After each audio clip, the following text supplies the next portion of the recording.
Namaste and welcome to Future Leaders produced by Today's Youth Asia. In this show, we discuss visionary ideas, talk about innovation, inspire youth leadership, and nurture concerns for a better world. My name is Sharmila, and today we are privileged to have with us Honorable Dr. Adatto. She is a member of Israel's parliament from Kadima Party. She is also a medical doctor and an attorney. We also have my co-host, Mr. Santosh Shaha, the president of Today's Youth Asia. He is also an inspirational figure to many youths like me. Today we have with us a special guest, Honorable Dr. Adatto. She is a member of Israel's parliament from Kadima Party. She is also a medical doctor and an attorney. Welcome to the show, ma'am. Ma'am, you have a degree in medicine, a degree in law, and you also hold an MBA degree. How did you manage to achieve all this in one lifetime?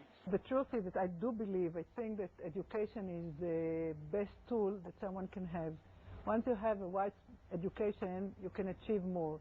I started being a medical physician, medical doctor. I'm a gynecologist by profession. Used to work many years as a physician in Jerusalem, in a hospital in Jerusalem. And then some stage I moved to administration. I used to be deputy director of a big hospital in Jerusalem. Now being in administration, you need extra tool, not only being physician.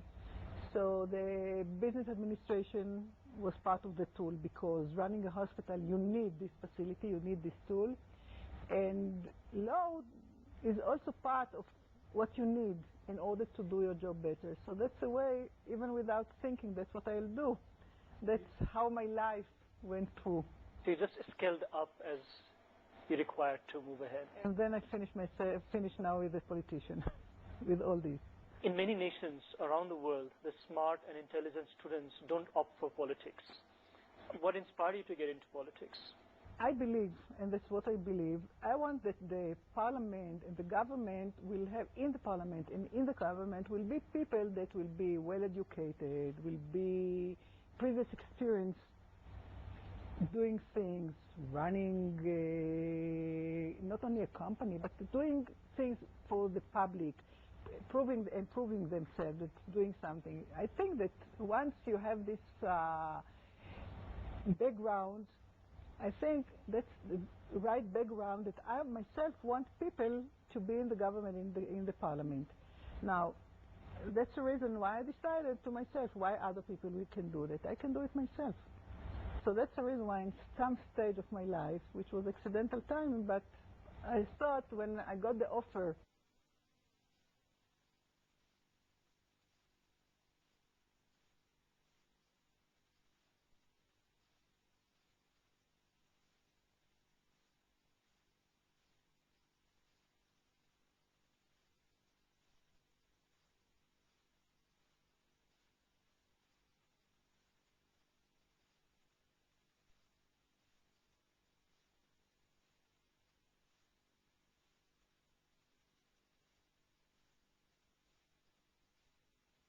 what I'm doing now.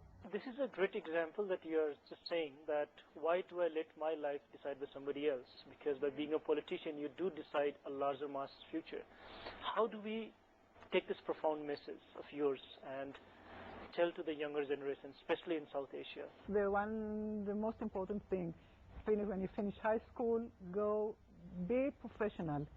No matter if you go and get a degree at the university or you get some other skill that you can use the other skill, but have something in your hand. Have profession, do something with your life. Don't let your life run without doing things. You'll run your life. Help God to run your life, because sometimes it's not depend only on you. But that's my belief, and that's the best message I can give. Go study, finish high school, go and study. No matter what, but go and study. When we look at South Asian nations, especially Nepal, India, Bangladesh, Pakistan, Sri Lanka, we do have a lot of smart kids, but they take medicine, nowadays a lot of software engineers.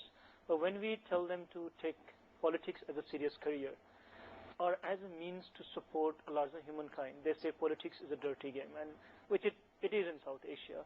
How do we give them a strong message about telling that they can enter the politics and change the game? It's true all over the world. It's not only in South Asia. It's true also in Israel. You say someone is going to politics should be corrupted. That's part of the image that politicians have. Now, I believe that once you will change the people that are doing politics, people that are members of parliament, people that are in the government, there will be, as I say, educated, people with backgrounds, people that are professional. I believe that this image will be changed. Once it will be changed, more people will run to be part of politics. And you can see, for example, the United States.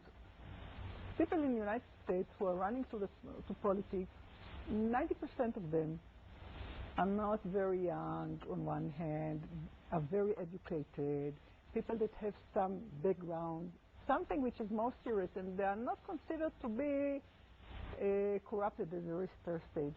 So that's what I think, that once you will change the face of politicians, politics will not be equivalent to dirt, to corruption. Honorable Ma'am, you're also the chairperson for Israel's Parliamentary Friendship Group for Nepal and for India. How do you envision the development of the sector among Israel, Nepal, and India? There are two separate friendship associations. One is Parliamentary Israeli Nepal, and the other one is Nepal Parliamentary Friendship for India. Now, we believe, and it's true not only in our parliament, we believe the relationship between persons is very important. It's not relationship between countries running by the Ministry of Foreign Affairs, but it's very important that you'll have friendship or kind of conversation or personal conversation between persons, between physicians, between agriculture people, between ministers, but also between parliamentarian people. That I myself, with the group that belongs also to that friendship association, will be in contact with the same people in the Nepal parliament, and this is the way to build kind of relationship that is not only the relationship which is running by the Ministry of Foreign Affairs. This kind of close, more intimate relationship, because I already know 4 parliament members that I met. Next time, it will be easier. If I want something from the parliament, I can call either the ambassador, or through the ambassador I can contact the person, directly the person in the parliament, which will make life much easier, because once we know each other, we met, we had dinner together, we discussed things. It's easier when you know people. And one of the most important thing is that we, as a small nation, Israel is a small nation, but we as a small nation surrounding by countries which are not very friendly with us, we are looking for friends all over the world. We need friends. This year, or June the 1st, will be 50th anniversary of the diplomatic relationship between Nepal and Israel. So we celebrate next month. In 2 months' time, we celebrate 50 years of diplomatic relationship.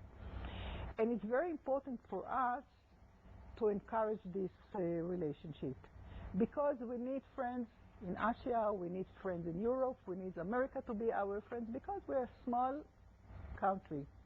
And that's the reason why for us it's very important to strengthen any kind of relationship, diplomatic, parliamentarian, any kind of relationship, personal, with Nepal. And the same is with India. But India is a different story, because India is a much bigger country. It's not similar to the type of Israel. Nepal is more like Israel. India is much bigger. It has its importance as being the big nation, big country. So there is a different attitude. But altogether, it's the same, the meanings of this kind of association is the same. Strengthening the relationship between parliamentarians from both countries.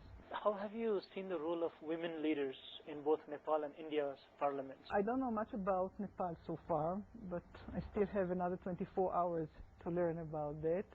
So far I met only men, but one of my meetings, which was supposed to be with a woman, was cancelled. Otherwise, I know that in India they are making a lot of effort now about having more women at the Indian parliament. They had just enacted a new law lately that will give more power to women in the Indian parliament. How easy has it been for you to be a women political leader in Israel? You can see in the parliament all over the world that there are more and more women going into politics. And I think that women are representing another type of politics. I don't say good or not good, bad or not, but the behavior of women politicians is different. The future will show what's better. That's a new change. Yeah. When I went to medical school, there were 10% in my class. Out of 80 students, 10% was numerous clauses for women. And this was for years. Nobody asked why. That was something, 10%. You didn't argue about it. Now, these days, 50% of the old medical school have women. And nobody even believed it. There was some few years ago, it was numerous clauses. I think that if we'll talk in 15 years from now, it can give you an example how in Israel 15 years ago there were only 20% and now we have 50. Because that's a change being done all over the world. Women are not afraid anymore, women are more educated, men very often agrees and accepts women, no matter if it's in medicine, politics, or wherever. That's a new world of today. And you, as a young generation, are running this new world. How do you manage your time and work pressures, being a career woman, political leader, and also the mother of two wonderful children? I must admit that now it's much easier for me because they're grown up. You know, I believe that the more you have to do, you run your time better. The more active you are, the more busy you are, you run your time much better. You know that you don't spend time here, don't spend time. You think in the morning, you think about your schedule. No, when you can go to the supermarket in between the way, you can cook here, you can do this. You run your time much better. You're more efficient. Honorable Ma'am, now we'll take the questions from the young leaders of Nepal. South Asian countries as well as Nepal see a lot of women violence going on. What initiative can the youth of Nepal take to end it? I think it's a very important and very serious question because we know that violence against women is one of the big issue now in the modern world. No, it's not only here in South Asia, it's true all over the world. And the world and the United Nations is trying to do anything in order to eliminate. I can tell you about Israel. We enacted many laws against it. First, husbands that has any kind of violence in the family against women, you take them out of the house. We have shelters for women, beaten women. There is a lot of being done to eliminate also violence, also sexual violence against women. And whatever I said here about Israel, it's true. Also, it should be true. Also, all over. Now, I attend a conference, a United Nations conference, which the issue was violence against women and violence in the family. I think that the more you talk about that, the more than any kind of law which will be enacted against it, any punishment against men that violate women's rights, and the most important thing is the right of women to object and to resist. Women should know from the very beginning that they don't belong to anyone, and they have their own rights to live their life in an honorable way without being beaten, without being raped, without all kind of violence against women, which is a wide field, how you consider violence. So that's one of the most important things is educating young girls, even at school, to know what is their rights, and to know when there is violence, any kind of violence, not only physical violence, to know, to talk about it, to tell when they are young, to tell the parents, or when they are older, to go to the police, to talk about it, to know that they should stand on the rights and do everything against that. I'd like to know how you visualize the role of the United Nations in addressing women's health issues as a member of 4 delegations to the United Nations on Women's Health. One of them was the assembly about violence against women and the role of the United Nations to protect women, not in Europe or in developed countries, but in Africa, some countries in South Asia. And that was one of the assembly. The other 2 also consider women's health, sexual transmitted disease, which is very important issue concerning women's health all over the world. And again, the United Nations is doing mostly and mainly work among developing countries. It's easier for those countries to be part of the mission or part of the issue that the United Nations is sending mission to those countries. And we come usually with our experience sometimes to take part in this mission, or to think how we can implement issues which are related to women's health in the developing countries. And that's the United Nations is the field, or is the right place where we can discuss so many countries together. What raised your interest in military services while coming from a completely different background? I'll tell you, in Israel there is no choice, because once you finish high school, when you're 18, you just go to the army, boys and girls.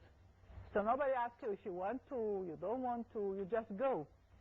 So there is no question of interest, because before going to university or to college or to medical school or whatever, you just have to go to the army. Girls are going for 2 years, boys are going to 3 years, so it's something obligatory.